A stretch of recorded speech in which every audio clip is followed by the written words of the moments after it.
பாரதிராஜாவோட மகன் மனோஜ் பாரதிராஜா இப்ப இறந்து போனதுக்கு அப்புறமா, அவரோட மனைவி ஹேண்ட்பேக்ல இருந்த பொருட்கள பார்த்து, அவங்களோட குடும்பம் சேர்ந்தவங்க மிகப்பெரிய அதிர்ச்சிக்குள்ளாயிருக்காங்க. அதோட விவரத்த தான் இந்த வீடியோல பார்க்க போறோம். தன்னோட காதல் மனைவி நந்தனா மேல பாரதிராஜாவோட மகன் மனோஜ் பாரதிராஜா எந்த அளவுக்கு அன்பு வச்சிருக்காரு அப்படிங்கிறத, அவர் இறந்ததுக்கு அப்புறம் தான் அவங்களோட மனைவியும், மகள்களும் தெரிய ஆரம்பிச்சிருக்காங்க. இத விட முக்கியமானது, ஷூட்டிங்கு, டைரக்ஷனு, சினிமா இப்படி பிஸியா இருக்கக்கூடிய மனோஜ், தான் ஃபேமிலி கூட டைம் ஸ்பெண்ட் பண்றது அப்படிங்கிறது ரொம்ப ரேர் தானாம். அப்படியே இரவு நேரங்கள்ல வந்தாலும், தன் மகள் கூடயும், மனைவி கூடயும் டின்னர் போறது, வீட்ல உட்காந்து அரட்டை அடிக்கிறது, இது மாரி விஷயங்கள் மட்டுமே பண்ணிட்டு, அதுக்கப்புறம் அவர் மறுபடியும் ஸ்கிரிப்ட், சினிமா அப்படியே போக ஆரம்பிச்சுருவாராம். எப்ப அவருக்கு ஓப்பன் ஹார்ட் சர்ஜரி பண்ணாங்களோ, அதுக்கப்புறம் முழுக்க முழுக்க தான் ஃபேமிலி கூட தான் டைம் ஸ்பெண்ட் பண்ண ஆரம்பிச்சிருக்காரு. தான் கூட இருந்து பார்த்துக்கிட்ட மகள்களையும், மனைவியையும் முன்னாடிய விட இப்ப ரொம்ப அதிகமா நேசிக்க ஆரம்பிச்சிருக்காரு. ஆனா, அவர் எந்த அளவுக்கு நேசிக்க ஆரம்பிச்சாரோ, அந்த அளவுக்கு அவங்களுக்கு மிகப்பெரிய வலிய குடுத்துட்டு இறந்து போயிட்டாரு. இறக்க போறதுக்கு முன்னாடி தன்னோட மனைவிய அவர் எந்த அளவுக்கு நேசிக்கிறாரு அப்படிங்கிறத அவரால வெளிப்படுத்த முடியல. அதுக்காக சின்னதா ஒரு பேப்பர்ல இந்த 19 வருஷம், அதாவது 2006ஆம் வருஷம் நந்தனாவுக்கும் மனோஜுக்கும் திருமணம் நடந்திருக்குது. 2025 கிட்டத்தட்ட 19 வருஷம் மனோஜ் கூட நந்தனா டிராவல் பண்ணியிருக்காங்க குடும்ப வாழ்க்கையில. இந்த 19 வருஷத்துல என்ன விதமான ஏற்ற இறக்கங்கள் சந்திச்சிருக்காரு, எந்தெந்த இடங்கள்ல நந்தனா உதவியா இருந்திருக்காங்கங்கிற மாரி பல விஷயங்கள ஒரு பேப்பர்ல எழுதி, ஒரு லெட்டரா எழுதி, அந்த ஒரு லெட்டர நந்தனா தினமும் பயன்படுத்தக்கூடிய அந்த ஹேண்ட்பேக்ல வச்சுட்டு போயிருக்காரு.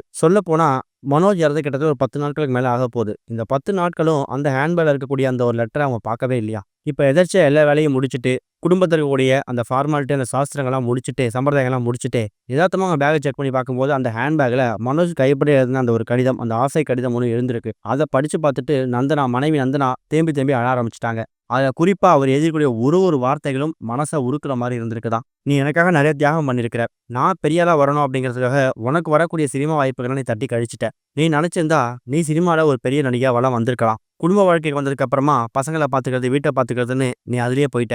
ஆனா இன்னொரு பக்கம் யாருக்காக நீ உன் சினிமாவ விட்டியோ, யாரு சினிமால பெரிய ஆளா வரணும்னு நெனச்சியோ, அப்படிப்பட்ட என்னால சினிமால பெரிய ஆளா வர முடியல. என்றைக்காவது ஒரு நாள் சினிமால ஜெயிச்சிடுவேங்கிற ஆசையோடும், நம்பிக்கையோடையும் நான் போராடிட்டு இருந்தேன். கடைசியில இப்படி படுத்த படுக்கையா உட முடியாத சிச்சுவேஷன் போகும்னு நெனச்சு கூட பார்க்கல. இதுவரைக்கும் நான் உன்கூட டைம் ஸ்பெண்ட் பண்ணது கிடையாது. வெளில கூட்டு போனது கிடையாது. பசங்க, நீ எல்லாம் ஒண்ணா சேர்ந்து ஒரு பெரிய டூர்லாம் போகணும்னு பிளான் பண்ணி வச்சிருந்தோம். அது எல்லாமே ஸ்பாயில் ஆயிடுச்சு. சீக்கிரம் மீண்டு வந்துருவேன். இந்த ஒரு கடிதத்த நான் உனக்கு எழுதி என் அன்ப நான் வெளிப்படுத்துறேன். என்னால ஓப்பனா சொல்ல முடியல. இந்த கடிதத்த பிரிச்சு பார்த்து படிச்சுட்டு என் மனசுல என்ன இருக்குன்னு தெரிஞ்சுப்பா அப்படிங்கிற மாரி பல விஷயங்கள மென்ஷன் பண்ணியிருக்காரு. அந்த கடிதத்த அவர் உயிரோட இருக்கும்போது அவங்க பார்த்திருந்தா கூட கொஞ்சம் எமோஷனலா இருந்திருக்கும். ஆனா அவர் இறந்ததுக்கு அப்புறம் அந்த ஒரு கடிதத்த ஹேண்ட்பேக்ல அவங்க பார்த்துட்டு கதறி கதறி அழுதுருக்காங்க. குறிப்பா பாரதிராஜா. மனோஜ் அப்புறம் நந்தனா இவங்க திருமணத்துக்கு ஆரம்பத்துல பாரதிராஜா மட்டும் தான் ஓகே சொல்லியிருக்காராம். நந்தனா வீட்ல வந்து ஓகே சொல்லலையாம். அதுக்கப்புறம் தான் இசையமைப்பாளர் இளையராஜா வந்து நந்தனா அவங்க வீட்ல பேசி, மனோஜ் ரொம்ப நல்ல பையன், உங்க பொண்ண நம்பி குடுங்கங்கிற மாரி கேட்டிருக்காரு. அந்த அளவுக்கு நந்தனாவ உருகி உருகி காதலிச்ச மனோஜ் இப்ப தனியா விட்டுட்டு போயிருக்காரு அப்படிங்கிறது தான் ஒரு மிகப்பெரிய சோகமா இருக்கு. இதுவரைக்கும் கனெக்டிங் டிவிக்கு சப்ஸ்கிரைப் பண்ணனா மறக்காம சப்ஸ்கிரைப் பண்ணிக்கங்க. உடனடி அப்டேட்ஸ் பெறுவதற்கு நோட்டிஃபிகேஷன் பெல்லையும் கிளிக் பண்ணிக்கங்க.